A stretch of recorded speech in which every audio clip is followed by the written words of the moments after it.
everybody, Laura the librarian here. Thank goodness it's Friday, right? This was kind of a long week, and as always when things change, especially in this year of so much upheaval and change, it kind of stresses me out. And I bet some of you are stressed out too. And the best thing to do on a weekend when you're stressed out is listen to some of your favorite music. So I just took a few minutes and looked through the pop rock CDs, just pulled a few things that sort of caught my eye as something that reminded me of a moment in time.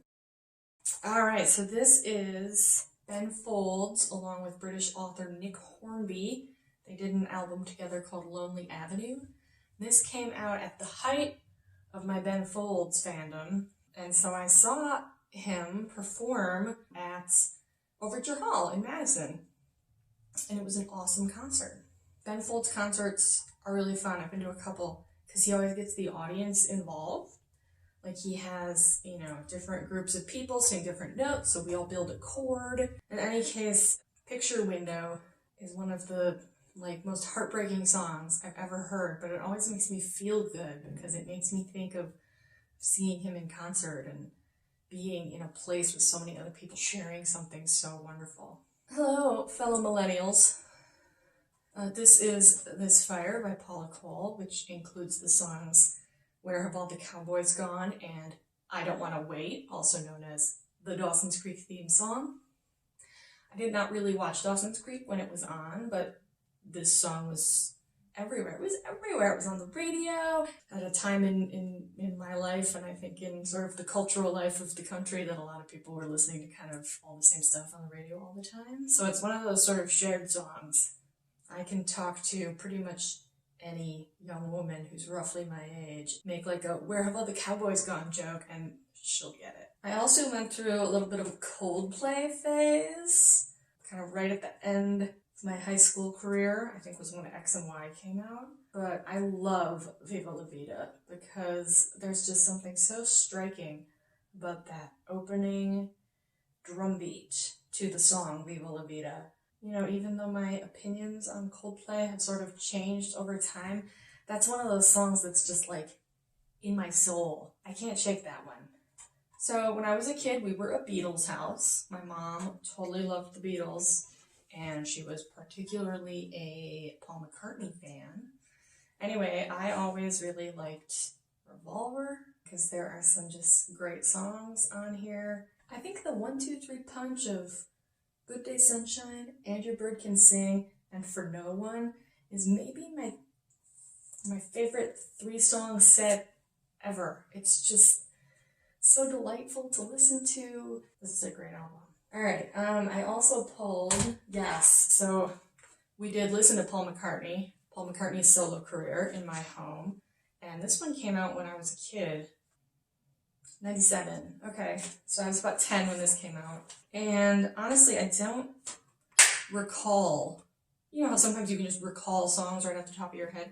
I don't recall very much of this album, but I love Beautiful Night. Beautiful Night. It's the second to last song on this CD.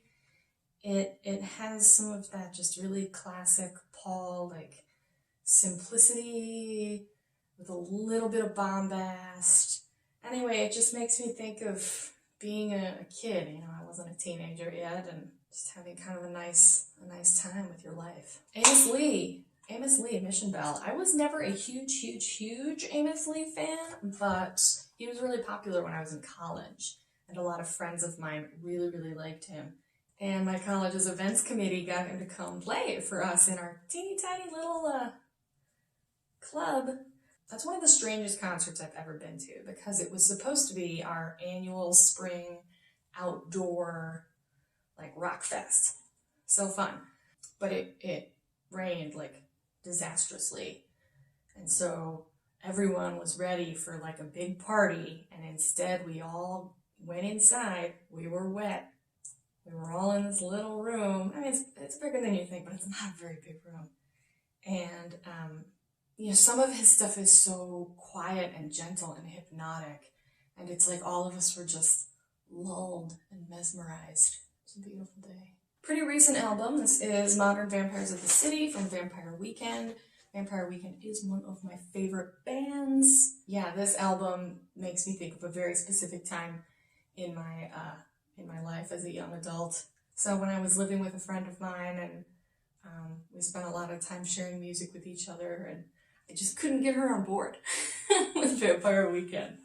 But Diane Young is just one of those songs that will always make me happy.